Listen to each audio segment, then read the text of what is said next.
Mino Line Media presents the Business First Podcast. Hi, all, and welcome to a new episode of Business First with Sonia Alleyne. I am your host, and today I'm excited about our conversation. In studio, we have Emmy Award-winning producer Dario Harris, and his latest project that he's working on is going to be his first feature documentary, and it's called Legacy of Land, and it's the history of his family.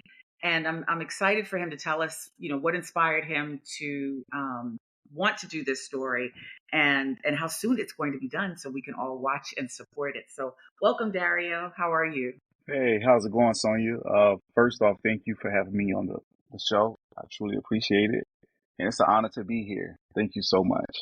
Thank you for being here. I want to get into your background and how you started producing and the short that I don't know if it's the short that you won an Emmy for, but to talk about all of those things. But first, what I'm excited about is this history in your family that you want to bring to the screen. So tell us a little bit about the story of Legacy of Land.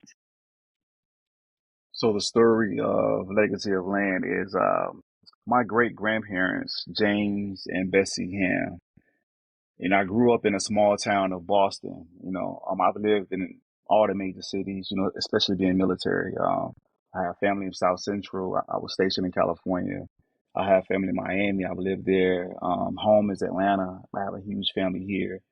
I've lived in New York. So I've lived in all the major cities. And, after leaving Boston and you grow up and, you're just in a rush to leave the country life and you get to the city and you're in a rat race now, right? And then you start to look back and you go to Hollywood and you go all these different places and you realize not only is it no place like home, but where I'm from, the land, the massive land, the resources, the food, the livestock, the freedom, the peace, the serenity, the family, all of these things is just like, man, I was in a rush to leave this.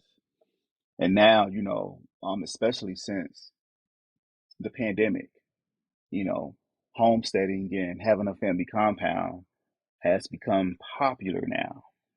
And when I think back, I'm like, I already have this. Folks are moving to Africa, like I'm moving to Spain and moving. And I'm like, all I got to do is drive 3.5 hours, to South Georgia. And that's my Africa. So, you asked me how I got into filmmaking or producing. I wrote my first short film, Pink Roses, in 2016. I shot it for $500, and it was about breast cancer. And in filmmaking, I vowed to always make films that have a purpose. So Pink Roses was based on breast cancer. And then I just went on, my next film was about suicide prevention and lynching and so on. And then my next film was about, domestic violence during the pandemic, 2021. And that was the one that won the Emmy. And then it just kind of soared from there, and I just took my time. I did a couple more shorts and I said, it's time, it's time to step into the feature arena. And this is the first project I chose. And this is a very important project. I think that especially now, where we are with the economy and with the elections now and everything, it's a perfect landing spot right now. Yeah, so I'm glad you said that. The timing, I think, is absolutely perfect for a film like that because we have people who are mourning about the results of the election. There are people who feel hopeless. There are people who are frustrated and angry. But when you look at our history, and I'm looking forward to you talking about the history of your great grandparents and some of the things that we were able to accomplish. I recently came back from Tulsa a little while ago and got to do the Black Wall Street tour. And when you hear about what people were doing during Prohibition, during Jim Crow, and what they were able to accomplish, it really makes it's inspiring to me, and it gives me more hope because when you think about what people did with the laws, all the laws against them, right, with no rights in their favor, with little access to information, that they were able to really rely on community and family and the land and all of those things. And so maybe this is a great reset for us because your great grandparents had land in a place like Boston, right? And did very well for themselves. And so tell us a little bit about your great grandfather and your great grandmother and who they are, who they were and who they are to you today as you're getting ready to develop this film. Great question. So my great grandmother, she was the homemaker and she was the nurturer, the greatest cook if you let the family tell it and the community tell it. Church going, she made the best fruit cakes. She was very, resourceful and she came from a polished background, right? Her family owned like floral shops back in that time actually. So she was pretty savvy with the business.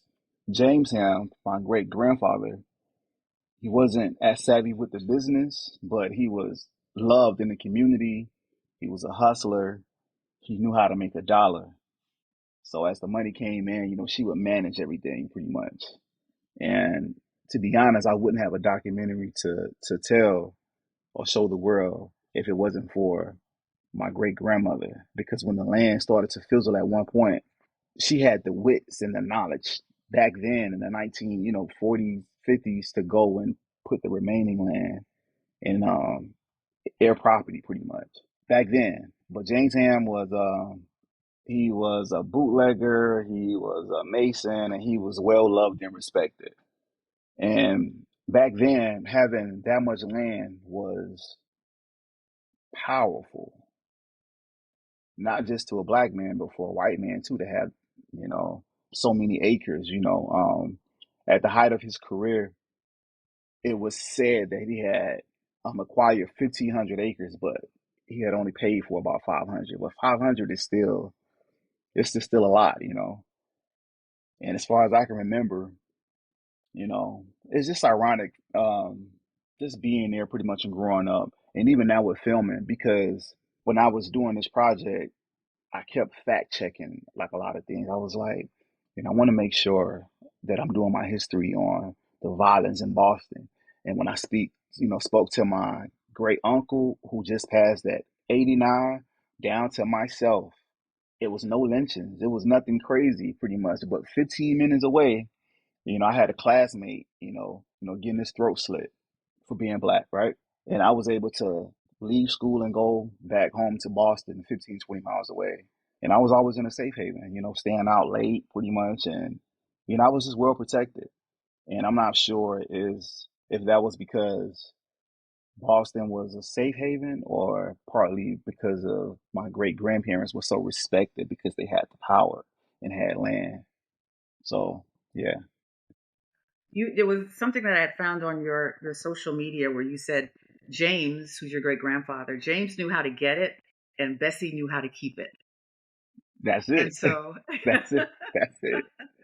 That's it. which is, again, comparing to today's times where again, and maybe we have to look at, maybe this time is, and your film it will help us look at what community meant, right? Or what it means, what family means. Like when you think about some of the dialogue that's on social media, black men are blaming black women and black women are blaming black men. And we're finding all of these reasons not to be together, right? But when you look at how we worked together, how couples work together, how community work together, how families work together, um, yeah, I'm seeing your film as an opportunity to have a different conversation about how we're interacting with each other to build wealth, because it does take partnership to do that.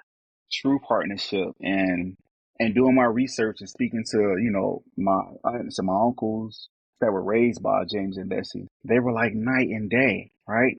James Ham, he never went to church, but he would leave a brown bag of money on himself or something like that, right? He drank, he made his own moonshine, he made his own buck.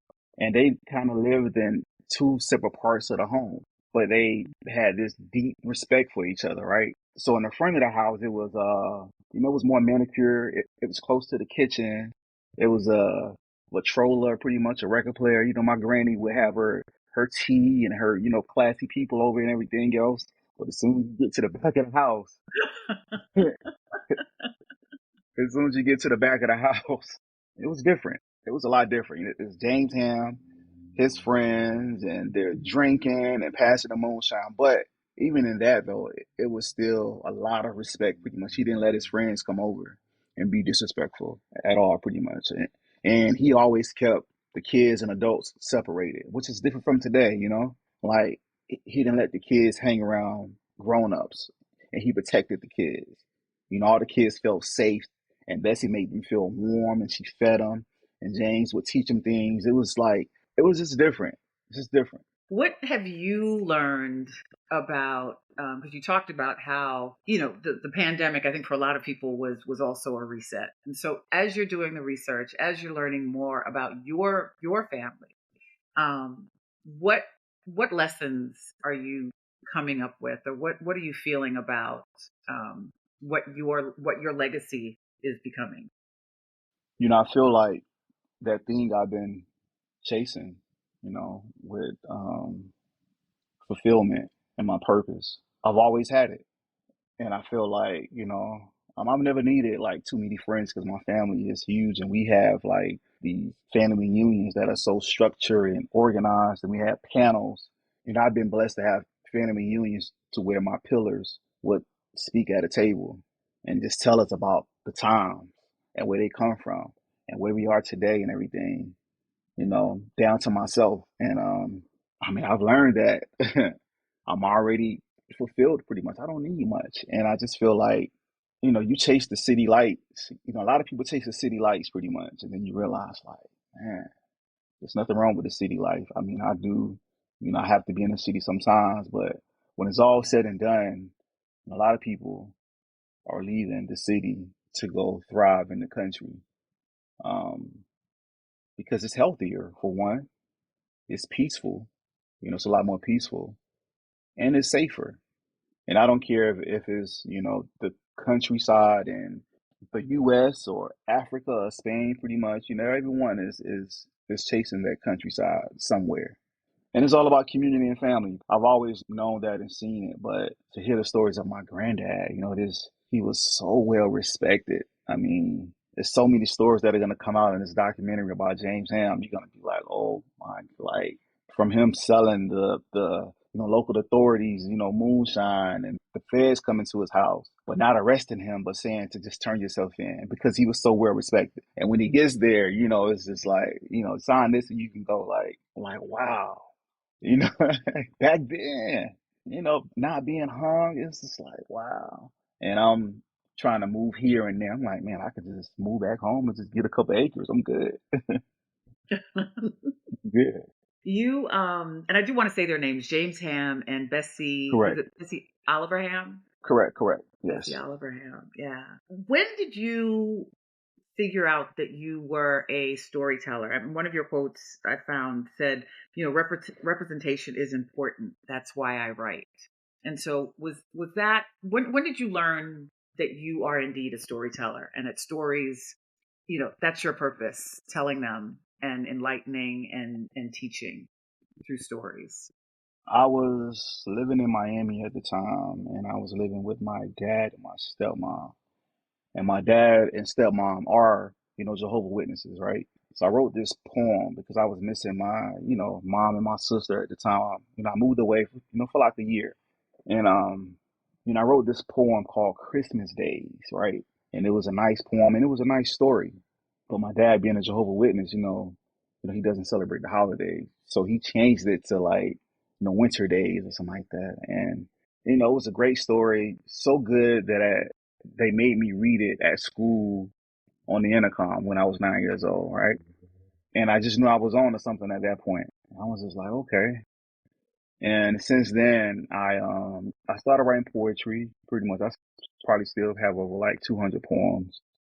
And then around 16 to 17, the poems turned into music, like rap and storytelling. So as a musician, I always told stories. If it didn't make sense, I didn't write it pretty much. And, the music somehow changed into like stories. I ended up doing background for All Eyes on Me, the Tupac film. In Hidden Figures, I was a stand-in background. And every day, I would get the sides, like what scene is being shot. And I'm looking at the sides and the story pretty much. And I'm looking at, my raps and my poems. I'm just like, I could do this. I could do this too, right? So, and that's what led me to write Pink Roses, my first short film. And since then, I've been addicted to not storytelling, but filmmaking. I was addicted to storytelling at age 9 with the poem. But as far as filmmaking, yeah, about 10 years ago.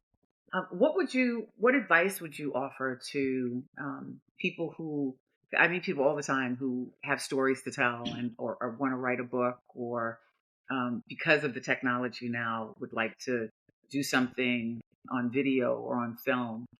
What advice do you give to people who are struggling with their gifts of storytelling, getting it out there?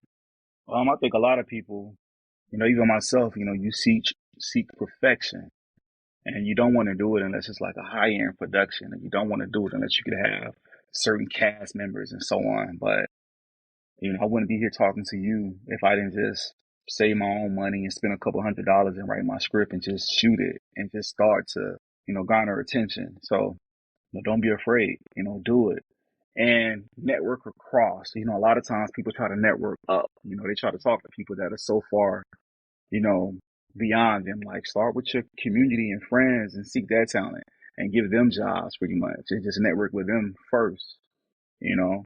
But don't be afraid. Put your money where your mouth is. And you can't expect, a major studio or a major label or anyone to invest in your business. You can't expect them to invest $1 million and if you haven't invested $1,000 in yourself. Why are you coming to me if you don't have something to show me first, that you've done on your own, And it took me a while to get that too. But I was a kid. Once I figured that out, I was like, you know what? Right. So now, man, I'll shoot my own films, 10, 20,000, 50,000, whatever, 500. Like, I'll get it done for sure. I'll find a way. Where are you right now with Legacy of Land? Legacy of Land. We are in post-production and we are crafting a trailer edit right now. So A it trailer is edit. almost here. Yeah, it's coming right now. So, Okay. documentaries are a little different, Right. with a narrative film, you kind of shoot the scenes that you wrote and it's already together. It's all about the editing. But with documentaries we have like 11 hours of footage. So it's going to take just time and months to just go through it and just piece it together to where it sounds good, it feels good, and the story is just meshing. That's one. It might be some narration, it might be some animation pretty much. So, we're working right now. Wow. So do you see it as a series or do you see it as a complete project? It's going to be a complete project. It's going to be a feature documentary. Now, I do have plans on writing a feature based off the documentary. Yeah, because it sounds like a movie. And It's I don't have to tell you that. oh my goodness, the movie is going to be a thriller. It's going to be a thriller for sure. Yes, it's going to Yeah. be a thriller for sure. So from 11 hours, and I know you're working on it, is there a guesstimate to where you will end up? Like, is this a 2-hour Nah, documentary? we're gonna take the best, hour and a half. An hour and a half. Okay. Yeah, All righty. we're gonna So is take that that. consuming all of your time right now, or are you working on other projects, or what Mhm. other things are in the pike for you? I'm doing an outline for another feature project that I plan on filming in Boston. Like, I went to Boston and I was open-minded pretty much. I knew it would be a whole lot of love there, but we filmed the project and the community just opened up to us, like from the sheriff and the people around. So I'm like, okay, I think I should shoot a feature film here now and employ like some locals, because it doesn't cost a lot to shoot.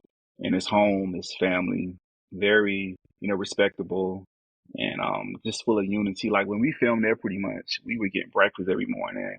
It was just a good time. It was real community, and everyone would just stop by and just show love.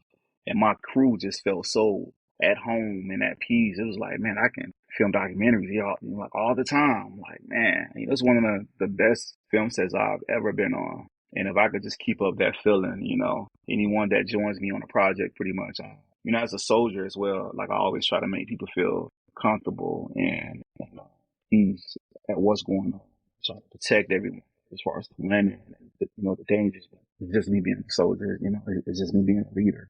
Talk to us about that experience, your military experience. What led you to enlist or to join? What division did you serve? I am Army. I'm Army. Total, 23 years on and off. I'm about 10 years active and the rest are reserve. I joined when I was 18. I had a son on the way and I didn't want to be in the streets anymore. I didn't want to be doing the wrong thing. So, I feel like it was the right thing to do. And at 41 years, I'll be 42 in December. I feel like it's the best thing that I've done, aside from winning an Emmy and being, and being in filmmaking for sure. And yeah, I took the skills from the military, especially, being a staff sergeant and being a leader. I know how to take initiative, and anyone can tell you that if they work with me on anything, like I'm the one, like I'm gonna be with you in the trenches. And if it's good credit or bad credit, I'm gonna be there with you. Like and I'll make it happen. I'm gonna risk my life for you, But that's just how I'm cut, though. That's who you are. And Yeah. you do you feel that some of that was developed in the Army, or is it more that's really who you are? A little bit of both. I've always had the drive, but I didn't, per se have the direction, and I didn't have certain, resources mentally. But after the military, you just feel like, now, man, I'll talk to anyone in any environment. Like when I travel, like I've been to some of the most dangerous places, and it's just like, no, man, I'm here for peace and love. And if that happens to me, then oh well, I guess it was my time. But I'm gonna, what I'm saying, get the job done though, you know. So yeah, I certainly got that from the military. I am, I'm down. I'm trying to get it down, done pretty much. And it's not about being ignorant, but when you have served in the military or not, pretty much, you just learn to stay in tune with your discernment. You know where to go and where not to go. And you will take chances, but it's calculated risk to that. You just move smart. And that's pretty much it. That's pretty much it. But that's taken me, pretty far, I would say, in filmmaking. You talked about your family reunions are like well organized, and there's a lot of storytelling at these family Yeah. reunions, right? Talk to us about the importance of, for those of us who may never do a film on our families, but have a legacy that we may not know about, like the importance of talking to those older members of our families who are still alive, and the importance of either documenting information, maybe even recording on your phone, but at least hearing the stories. So, in hindsight, I really wish I would have embarked on this journey of doing this film about my family, years ago. But, we can't combat God's timing, right? Just in the past 6 months, I've lost like some major pillars who were very important to this documentary that I didn't get a chance to speak with, 89, 90, my grandmother, my great uncle, and they were very informative as far as the knowledge, and they were, James and Bessie's kids. So I've come to realize it's never a perfect time to, get things done. And a lot of times we don't know how important our family history is, not just because we're not having family reunions, but, you know, every one of us has a unique story with our families. But I just think for me, after winning the Emmy, and once you get to a certain platform, and once you travel and you just see like, man, this is where it is right here. Like it's not about being on the red carpet. It's about sitting down with your 85-year-old auntie and your 95-year-old uncle, and like just really learning your history, because it fulfills you way more than any party or event. It's just like, man, and you get to pass down everything from the recipes to knowledge about how to work the land pretty much, why you keep certain cattle. Like you just learn so much. And it's just like, man, I wish I would have took advantage of that when I was younger, but it's never too late. So it's very important. It's very important. And our family reunions, as a storyteller, like I didn't know I was going to be a filmmaker, but I was always capturing moments. Like I was always taking pictures and I was always recording pretty much. Like on one of my pages, I have a short clip of a lot of my elders, that same place we had the panel at. We were just outside, and it's like 15 of my elders, and I just knew I would never get that chance again. So I captured it.